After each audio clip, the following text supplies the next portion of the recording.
últimos cartuchos, solo por Vorterix. 11 de la mañana en la República Argentina y como todos los miércoles tenemos la visita de un periodista increíble que todos los días está en radio con vos y que los miércoles tiene la deferencia de participar un rato con nosotros para contarnos un poco qué está pasando en el mundo y sacarnos del tupper. Miguel, lo presentamos sin más, él es Sebastián Davidowski.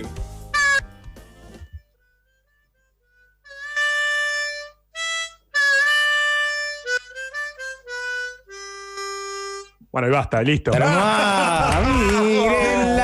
miren. Qué vergüenza lo que me hacen hacer. Me van a arruinar la carrera. Boludo. Lindo instrumento, ¿eh?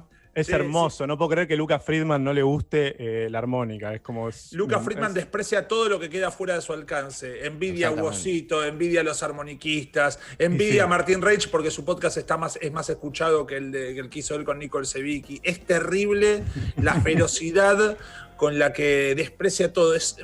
La verdad que yo me defraudó mucho como persona, Lucas. Miren qué linda noticia que acabo de leer para arrancar el día. A ver. Una página de España, abs.es. Coronavirus. Esta mutación genética provoca COVID-19 más grave en jóvenes sanos. No vi ni en Disney. Ey, Miguel, pará. No sos tan joven y no sos tan sano. Quédate tranquilo. Claro. Bien. Vamos. Che, si quieren seguirlo en Instagram, a Sebastián Davidowski, que es un gran comunicador de noticias, es @Vidusky. Nada, tiene su línea propia, no responde a los intereses de nadie, no tiene problema en criticar lo que sea. Es muy ecuánime. A mi mamá le gusta mucho cómo comunica Sebastián Davidowski. Y es un hueso difícil de roer, mi mamá, ¿eh? No regala elogios para nadie. Escúchame, Seba, ¿cómo andas? ¿Todo bien? Bien, muy bien. La verdad que bien. En una semana movida. Hoy vamos a tener una novedad bastante importante, me parece, para el sistema institucional de la Argentina. Hablo de, le pongo el título, Reforma Judicial.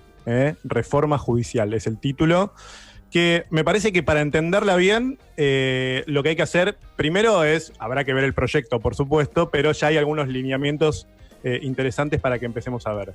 Sí. Dos lineamientos principales.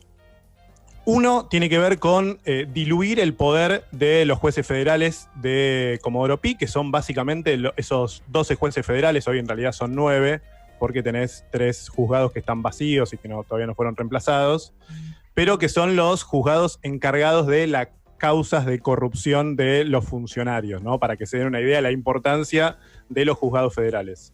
Por un lado está eso, ahora me meto en eso.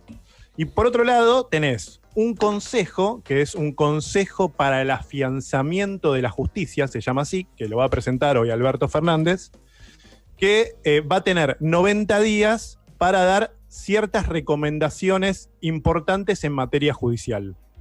¿Cuáles van a ser el tratamiento de esos lineamientos que van a tener 90 días para presentar como una especie de proyecto o lineamientos de cómo mejorar la justicia?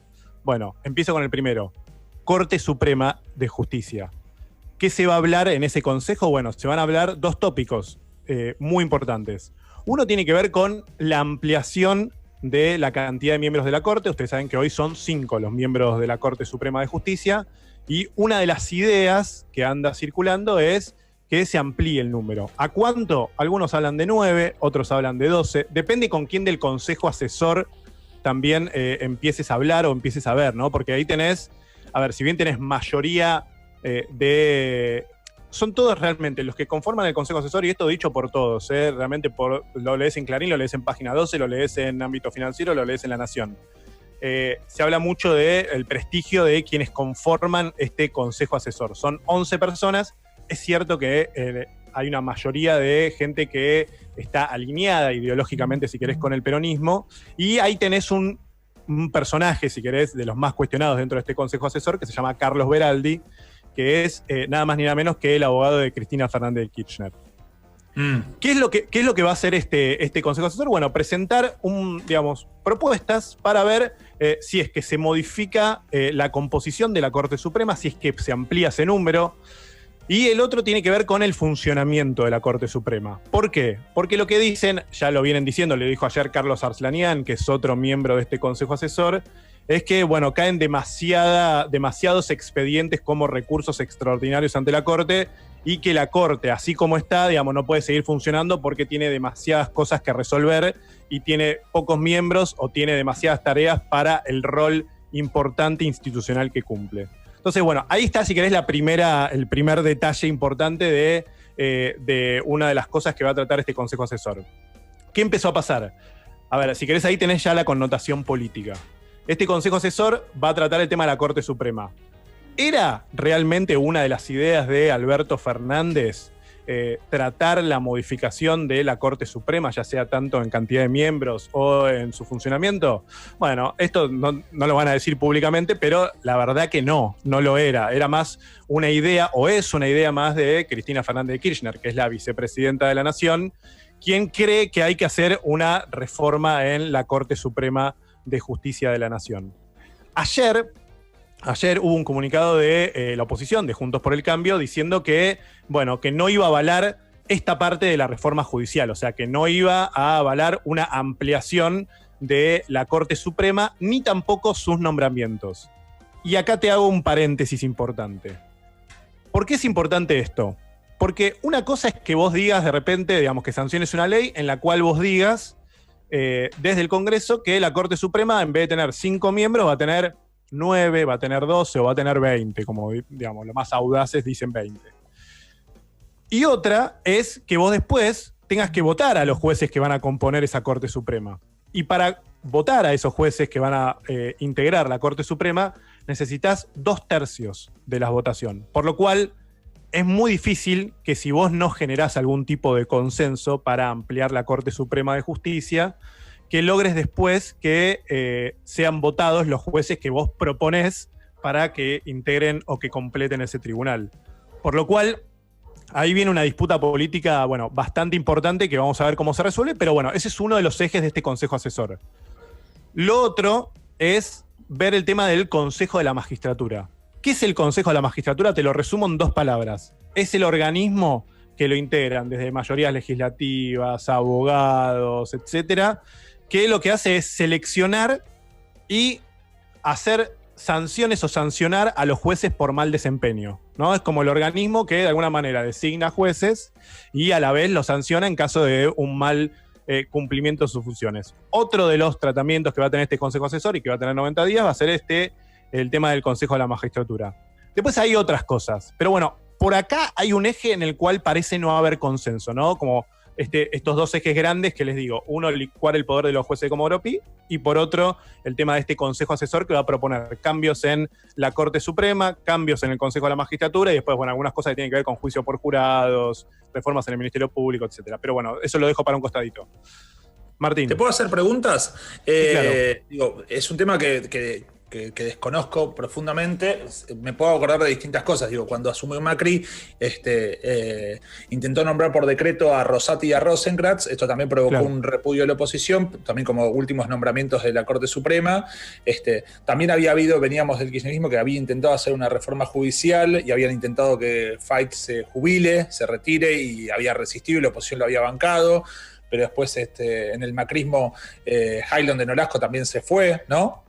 Por mismos documentos y demás.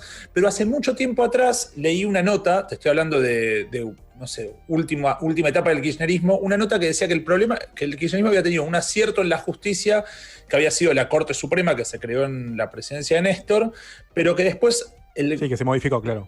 Quizás el gran desacierto en la justicia era que no estaban los nombramientos firmes de los jueces federales, que había un montón de jueces sin nombramiento y que eso generaba una situación de plausible manipulación, si querés, porque al no tener nombramiento firme podían ceder ante ciertas presiones de poder político. Hoy, como esa parte, ¿vos sabés si hay nombramientos firmes de los jueces más allá del Consejo de la Magistratura y de la Corte? ¿Cuántos jueces están nombrados? Porque eso me parece fuerte. Digo. No, mira, te lo divido en 2 partes para no confundir y para tratar de explicar también qué hay detrás de los jueces federales, ¿no? A ver, cuando hablamos de los jueces, cuando hablamos de Comodoro Pi, vieron que muchas veces se habla de Comodoro Pi. Bueno, Comodoro Pi es una calle que queda en Retiro, etcétera, que es donde están los juzgados federales. Bueno, ahí lo que se tramita en los juzgados federales, que son 12 las cámaras que hay disponibles, digamos, hay 12 jueces federales, en realidad hoy no hay 12 porque ahora renuncia Canicoba Corral, porque falleció Bonadío, bueno, etcétera.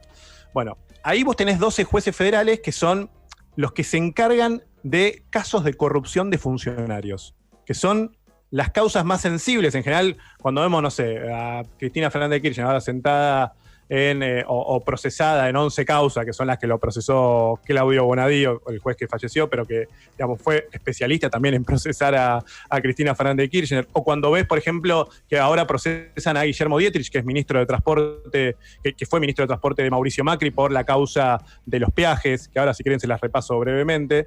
Bueno, lo que tenés ahí es jueces federales que tramitan causas de corrupción de funcionarios, ¿no? Que son causas súper sensibles. Y que lo que suele pasar, y que pasó con todos los gobiernos, es que suelen avanzar cuando cambian los gobiernos y suelen frenarse cuando esas mismas personas quizás regresan al poder o tienen un poder político tal que hace que esas causas se frenen, ¿no? Así, digamos, a ver, para que te doy un ejemplo de Claudio Bonadío, los 7 procesamientos que le dio a Cristina Fernández de Kirchner fueron posteriores a que Cristina Fernández de Kirchner dejara el poder. Que ahora procesen a Guillermo Dietrich como ministro de Transporte o a Nicolás Dujovne, ex ministro de Economía o de Hacienda, bueno, pasó cuando dejaron el poder. Y así te puedo decir miles de ejemplos que van para un lado y para el otro, pero para que quede claro el poder político que tienen los jueces de estos 12 juzgados federales de la República Argentina de, como se llama, Comodoro Pi. Bueno, entonces, ¿qué es lo que está pasando ahora? La segunda parte, una les dije la del Consejo para cambiar la Corte, para cambiar el Consejo a la Magistratura, que es el que va a tener 90 días para proponer cambios, ¿no? Que lo integran diferentes miembros. Tenés desde la abogada Cristina Fernández de Kirchner hasta Inés Weinberg de Roca, que es la que Macri propuso como candidata a jefa de los fiscales en su momento. Bueno. Por otro lado tenés la reforma judicial, que es diluir el poder de estos jueces federales.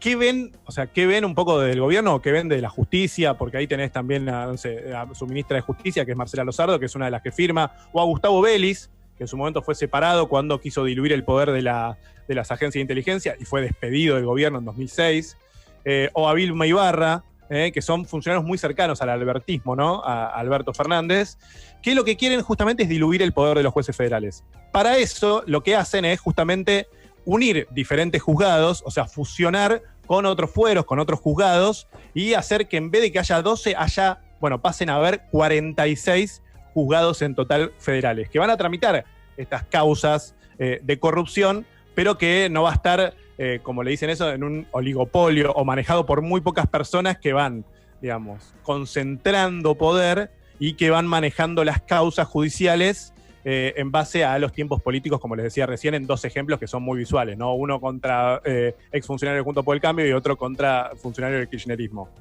Entonces, bueno, lo que se va a presentar hoy a la tarde es justamente eso. Estas 2 cosas.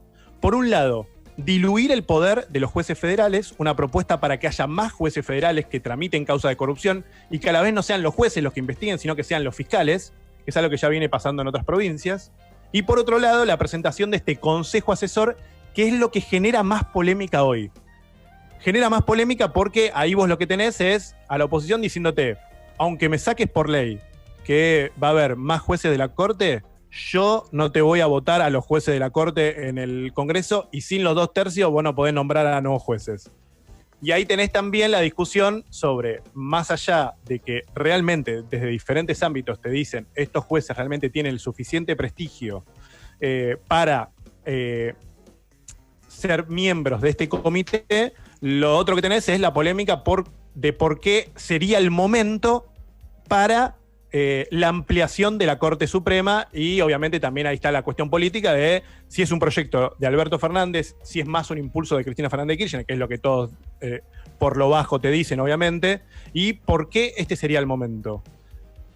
Y voy a esa respuesta. ¿Por qué sería el momento, ¿no? De una reforma judicial? ¿No? Digo, esa es la pregunta que dice, che, estamos en pandemia, la gente está preocupada por las cuestiones económicas, la gente está queriendo ver más consensos políticos, etc. Bueno, yo si querés me quedo con la parte de diluir el poder de los jueces de Comodoro Pi. Es muy difícil, y esto a nivel político me parece que vamos a coincidir todos, y si no coinciden, digamos, está bienvenido la no coincidencia. Es muy difícil que este tipo de reformas también se lleven a cabo en otro momento de un mandato. Y si no es en el primer año, es muy difícil que en el primer año de mandato, es muy difícil que se lleven a cabo estas discusiones o que se logren los consensos necesarios para otro momento. Porque después tenés elecciones de medio término, ¿no? Después por ahí te cambian las mayorías, digo, es cuando más poder tenés, se supone, el primer año. Es cuando más poder tenés. Después del segundo año, digamos, un poco el tercer año, si querés, que sería el año no electoral, es el año donde dependés también del envión político que te hayan dado o no las elecciones, pero a la vez puede resultar peligroso, ¿no? Obviamente, un envión en términos de mayorías o de mayorías automáticas dentro del Congreso, digamos, te puede dar un envión que hasta puede ser contraproducente para proponer este tipo de proyectos. Entonces, ahí me parece, a mí el tema de la justicia federal es uno de los grandes problemas de la Argentina, ¿no? En estos términos, ¿no? En esto que les planteaba de, bueno, mira, es el momento, es un lugar donde se duermen o se activan las principales causas de corrupción a funcionarios de la Argentina. Digamos, Miguel lo decía hace un par de semanas, dice, ¿cuánto tarda la justicia en hacer justicia en esta causa? Que es un poco a veces el saber popular o lo que pasa con la mayoría de la gente o con la sensación de la gente. Miguel diciendo la posta en lugares. Bueno, está bueno que lo digas vos. Bueno, entonces, digo, es realmente, digamos, hay mucha preocupación, la oposición está marcando, diciendo, bueno, no es el momento para la ampliación de la Corte, pero me parece que sí va a haber consenso, o por lo menos esta es mi sensación, sí va a haber consenso en la dilución o la creación de estos nuevos fueros federales que van a tramitar causas de corrupción, que le van a dar más poder a los fiscales también, y que se van a presentar hoy a la tarde y que seguramente va a ser de intenso debate también, porque acá se juega también mucho el statu quo, ¿no? Las cosas, digamos, la injerencia del Ejecutivo o del Gobierno Nacional en la justicia, que se va a plantear también, ya sea con la reforma de la Corte o también con la dilución del poder de los jueces federales. Bueno, realmente hay que ver la letra chica del proyecto porque también se va a jugar ahí cómo se van a nombrar a los nuevos jueces o los nuevos lugares disponibles para ocupar esos juzgados federales. Así que, bueno, ahí está un poco el planteo, el mapa de planteo de lo que les quería hacer hoy, de qué es lo que va a pasar hoy a la tarde cuando Alberto Fernández, con también el Consejo Asesor por Zoom, presenten esta idea de, por un lado, la dilución del poder de los jueces federales y por otro lado, también la propuesta de reforma de la Corte Suprema, que es justamente lo que más tirante genera entre el oficialismo y la oposición. Seba, te hago una última pregunta sobre el tema, para saber, cuando hablamos del momento y demás, ¿qué chances hay de que este tema, que a mí, para mí es indistinto si lo propone Cristina o si lo propone Alberto, digo, es una cosa que sale del Poder Ejecutivo, un planteo de agenda, pero qué chances hay de que pase lo mismo que pasó con otros temas que intentó instalar el gobierno y que quedaron medio en la nada, como impuesto a las grandes fortunas, como Vicentini y demás, que parecían como planteos anti-timing, impuesto al influencer, que fue muy polémico, porque yo quería ganarme las cabezas Parosini y no pude. O sea, ¿vos crees que va a prosperar o que va a generar directamente ya fricciones con la oposición y va a quedar medio congelado por un tiempo? Mira, a mí me da la sensación de que va a avanzar la parte de, tampoco es que el Consejo Asesor es algo que tiene que avanzar por ley, tiene 90 días para presentar un proyecto. Sí me da la sensación de que, como en todo, hay cosas que se negocian, ¿no? Digamos, y se proponen cosas de máxima que después se terminan bajando como parte de la negociación. Una opción es que pueda pasar que se diluya el Consejo Asesor y que gracias a que se diluya el Consejo Asesor avance, por ejemplo, la dilución del poder político de los jueces de Comodoro Pi, que tienen estas causas de corrupción de funcionarios, y que todos están interesados en diluir. Ahí tenés un punto, si querés. Después me parece que es parte de la negociación política, que subís, que bajás, ¿no? Me parece que siempre, como lo tenemos que ver en términos políticos, cuando se negocian cosas en el Congreso, cuando se negocian cosas a nivel político, es que, digamos, el oficialismo siempre va por la máxima.